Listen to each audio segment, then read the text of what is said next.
Hello friend, welcome back to my channel. आइए आज हम ऐसा एक रेयर फूड बनाने जा रहे हैं। खसखस के बीज का हलवा बनाना, यानी खसखस का जो पोषक दाना होता है उसका हलवा बनाएंगे। तो आइए देखते हैं किस तरह से बनाएंगे। बहुत ही इम्यूनिटी बूस्टर होता है, ठंडियों के लिए खास होता है और ये हर बीमारी में बहुत ही फ़ायदेमंद होता है। ये हलवा नहीं बल्कि एक औषधि है। तो आइए देखते हैं इसको किस तरह से बनाएंगे। ये हमने पॉपी सीड लिए थे, यानी खसखस के दाना लिया था। पोस्तो दाना हमने 200 ग्राम और प्लस 100 ग्राम यानी 300 ग्राम हमने ये पोस्तो दाना लिया है। इसको पोस्तक दाना भी कहते हैं, खसखस के बीज भी बोलते हैं, इंग्लिश में पॉपी सीड बोलते हैं। और भी अलग अलग स्टेट में इसके अलग अलग नाम हैं।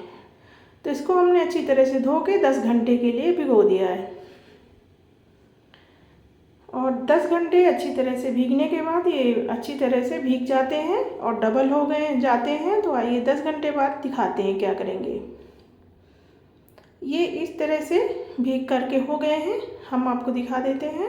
अभी हम इसको अच्छी तरह से वॉश करेंगे। और यहाँ पे हमने ड्राई फ्रूट में काजू, बादाम और ये पम्पकिन सीड, किशमिश और छुहारे, इलायची और चीनी, ये खोया लिया है हमने। ये खोया हमारा 250-300 ग्राम है। और घी लिया है, घी भी हम 300 ml डालेंगे। अब हम यहाँ पे शुगर लिया है, तो शुगर भी हम 300 ग्राम से लेके 400 ग्राम के बीच में डालेंगे। तो ये हमारे इंग्रेडिएंट्स हैं, हम आपको दिखा देते हैं। और ये हम 1 लीटर दूध लिया है, हम इसमें दूध डालेंगे। जितना आप खसखस का बीज लें, पोस्तो दाना लें, उसका 3 गुना आप दूध डालें। अब हमने इसको धो करके दिखाना है, इसको किस तरह से धोना है।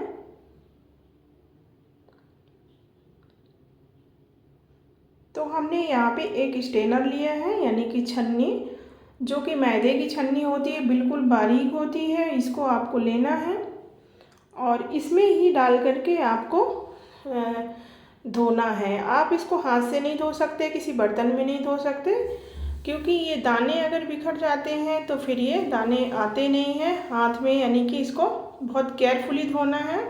अब इसको इसी तरह से आप पानी डाल के ही दाने हटा सकते हैं, हाथ से नहीं हटता है फ्रेंड। तो आप इसको इस तरह से, अब ये हमने ऊपर से पानी डाल दिया, एक बार गंदा पानी निकल गया, इसको हटा दिया। अब हम फिर से दूसरा पानी डाल करके फिर से इस तरह से करेंगे। और इस तरह से करने के बाद हम हाथ से चला के इस तरह से आप धो लें। नीचे जो बर्तन है उसमें पानी है और इससे क्या होगा, जो गंदगी है वो सारी कालापन वो निकल जाएगा। ये अब हमने सेकंड टाइम धो लिया। ये देखिए पानी बिल्कुल वाइट, इसको भी पानी हटा देंगे, फिर से हम पानी लाएंगे। यानी कि हम किचन स्लैब में पूरा धोए हैं, हम इसको वॉश बेसिन के पास नहीं ले जा सकते क्योंकि गिर सकता है। अब हमने इसको मिक्सर में डाल करके थोड़ा सा पानी डाल करके इस तरह से बारीक पेस्ट बना लेना है। यानी कि बहुत बारीक बनाना है, जैसे आप डोसा का बैटर पीसते हैं उसी तरह से आपको पीसना है।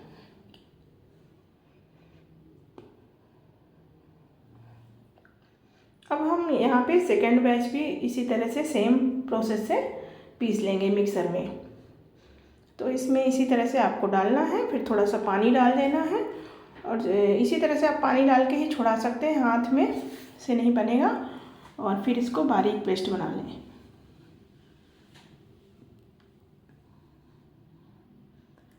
अब हमने इसको, ये देखिए गैस को हमने सिम जो है, गैस को सिम फ्लेम में ही ऑन कर दिया है और इसको रख दिया है पेस्ट को। एक बड़े बर्तन लेना है और मोटे तले वाला बर्तन लेना है, यानी कढ़ाई मोटे तले की होनी चाहिए।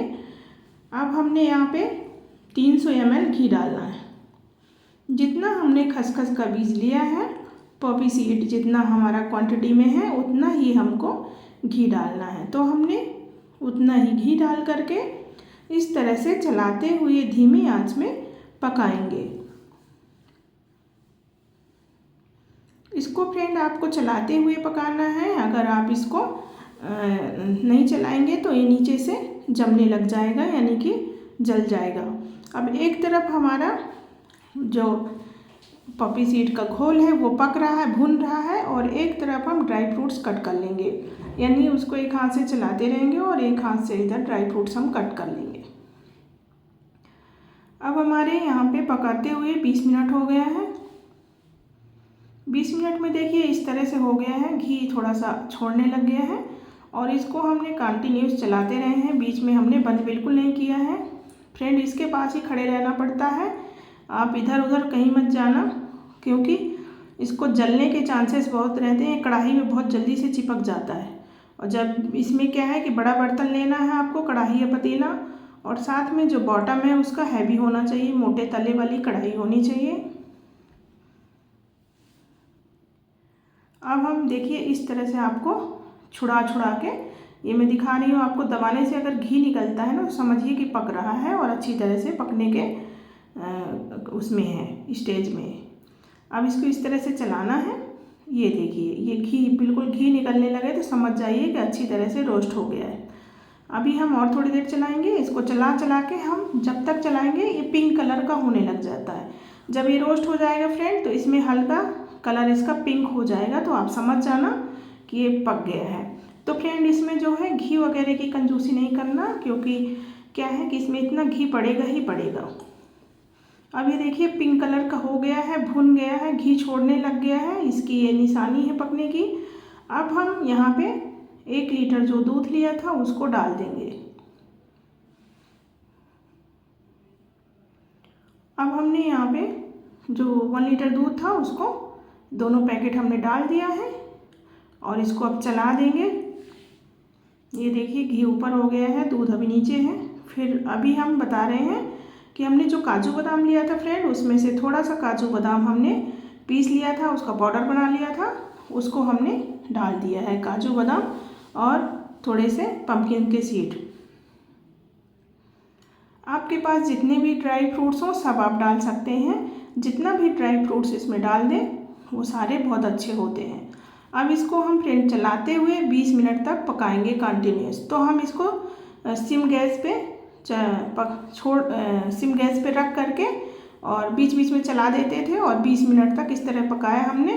तो हमारा दूध जो है सारा जल गया है, यानी खोया बन गया है, और ये इस तरह से हो गया है। तो ये देखिए इस तरह से इसका सारा दूध सूख गया है, और पूरा हमने टाइम इसलिए आपको देख करके बता रहे हैं कि जब आप बनाएंगे ना तो उसमें कोई कमी ना रहे। तो 20 मिनट आपको दूध डाल के पकाना है। अब जब ये इस तरह से दूध हमारा पक गया है, पूरा रबड़ी फॉर्म में आ गया है, अब हम इसमें इस स्टेज में हम चीनी ऐड करेंगे, शुगर ऐड करेंगे। तो जितना हमने पॉपी सीड लिया था उतना ही क्वांटिटी में हमें शुगर ऐड करना है। तो हमने यहाँ पे 300 ग्राम शुगर ऐड किया है। अब इसको चलाते हुए मिला देंगे, और इसके साथ अब हम एक दूसरी चीज़ ऐड कर रहे हैं, जो हम खोया लिया था, यानी खोया मावा जो आप बोलते हैं, तो हमने बाज़ार से लिया है। तो इसको हम, ये हमारा 250 ग्राम है, 250 ग्राम, तो आप 250 ग्राम से लेके 300 ग्राम तक मावा ऐड कर दें, यानी कि आपको सेम क्वांटिटी में ऐड करना है। तो पहले हमने जो फुल क्रीम का दूध है डाल दिया था फ्रेंड, तो उससे भी जो है खोया बन गया होगा 1 पाव, और 1 पाव खोया है, यानी कि हमारा आधा किलो लगभग खोया हो गया, समझ लीजिए। अब इसको इस तरह से अच्छी तरह से मिक्स करें। तो फ्रेंड में इसमें जो है बराबर क्वांटिटी में इसी तरह से सारे सामान आपको डालना है, तभी आपके हलवा जो है इसका बहुत अच्छा और परफेक्ट बनेगा। अब हमने सारे ड्राई फ्रूट्स डाल देने हैं और इसको अच्छी तरह से मिक्स कर देना है। तो फ्रेंड ये ठंडियों में ख़ास तरह से बनता है और बहुत ही जगह बनता है, जैसे पाकिस्तान है, और आप कानपुर एरिया में चले जाएं, पंजाब में चले जाएं, राजस्थान में, तो सब जगह ज़्यादातर ये बनता है और खाने में बहुत अच्छा होता है, हेल्दी होता है, टेस्टी होता है। और अगर कोई बीमार है या आफ्टर डिलीवरी यानी कि न्यू मदर है, उसके लिए भी ये बनाया जाता है और खाया जाता है, बहुत ही पौष्टिक होता है। अब हम लास्ट में इसको 10 मिनट तक ढककर पकाएंगे। ढककर इसलिए हम पका रहे हैं फ्रेंड, क्योंकि ये उछलता बहुत है। अब लास्ट में ऐसे उछलने लग जाएगा जैसे दलिया और कढ़ी उछलती है ना, उस तरह से, तो इसलिए हमने इसको ढक दिया है। अब जब तक हम ढक करके 10 मिनट पका रहे हैं, तब तक हम इधर इलायची पाउडर बना लेते हैं ताज़ा ताज़ा। और 10 मिनट बाद ये देखिए इस तरह से हो गया फ्रेंड। अब हम इसको केसर डाल देंगे। जितना सामान और जितनी चीज़ मैं डाल रही हूँ फ्रेंड, उतना सारा ही सामान और सारे ही चीज़ आपको डालना है।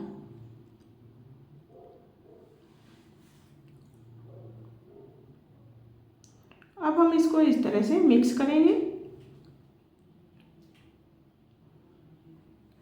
अब ये लगभग हो गया है, 3-4 मिनट और हम इसी तरह से चला के पका देंगे। अब ये देखिए हमने गैस को बंद कर दिया है। अब हम इसमें ड्राई फ्रूट से गार्निश करेंगे। ये फ्रेंड देखिए हमारा खसखस का हलवा, पपी सीड का हलवा, पोस्तदाना का हलवा बनके तैयार है। और आप भी इसी तरह से बनाइए, और डिस्क्रिप्शन बॉक्स में सारी क्वांटिटी में लिख दूंगी कितना कितना क्या सामान मैंने डाला है, तो आप भी इसी तरह से बनाइए, बहुत ही पौष्टिक होता है। तो फ्रेंड इसको हम एक कंटेनर में भर कर 15 दिन तक फ्रिज में रख के, और सुबह 2 चम्मच और शाम को 2 चम्मच इसको खाना चाहिए। इसके खाने का तरीका यही है, नाश्ते के बाद 2 चम्मच और रात में खाना खाने के बाद 2 चम्मच खाना है। इसको दवाई के रूप में आपको लेना है। तो अगर मेरी रेसिपी अच्छी लगी हो तो फ्रेंड सब्सक्राइब करें, लाइक करें। Thank you for watching.